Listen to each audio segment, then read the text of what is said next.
So any tips you want to share for how new expert can earn success on Just Answer?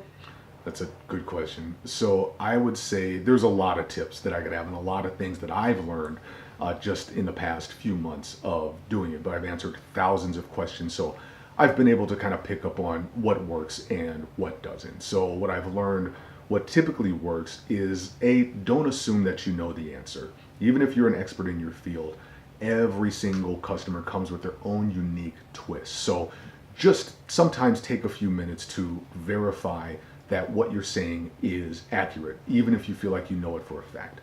I would say don't sweat the negative ratings. Sometimes customers are just going to rate you negatively and it will be inexplicable as to the reason why. But don't sweat it.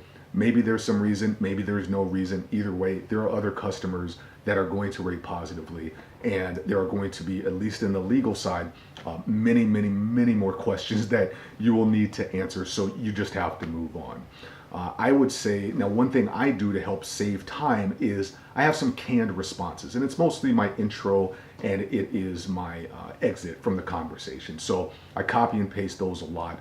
But then also I have seen just over hundreds and hundreds and hundreds of times the same issues come up. So for me, one of the things that I do is I try to create some statements that help identify their specific issues. So in the legal field, at least, it's breach of contract stuff, modification of contracts, negligence. These are things just in general in the legal field you see time and time again. So in whatever expert's field, you'll see the same issues time and time again. Try to have those prepared because the customers will feel more confident in your understanding of their situation. It may be the same thing over and over, but for them, they have no idea about their specific issue or what the legal theory or issue is behind their problem necessarily. So it will save you time and it will also enhance your ability to garner positive ratings and help the customer, of course, more importantly. So some of the things I'd recommend staying away from is don't try to take on too many questions. I know I've been in situations where I've got like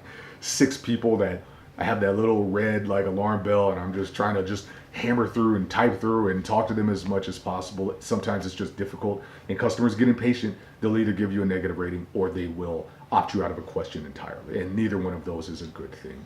And I'd also probably try not to don't put too much pressure on yourself. So for a lot of experts, whether you're a medical expert or you're a legal expert, car expert, we want to be as accurate as possible. We want to provide them, and lawyers are especially susceptible to this, is to try to have the perfect answer.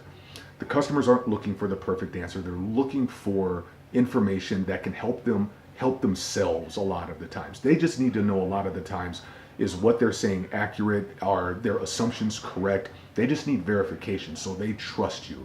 But you don't have to provide detailed legal citations or a ton of proof in order to help yourself.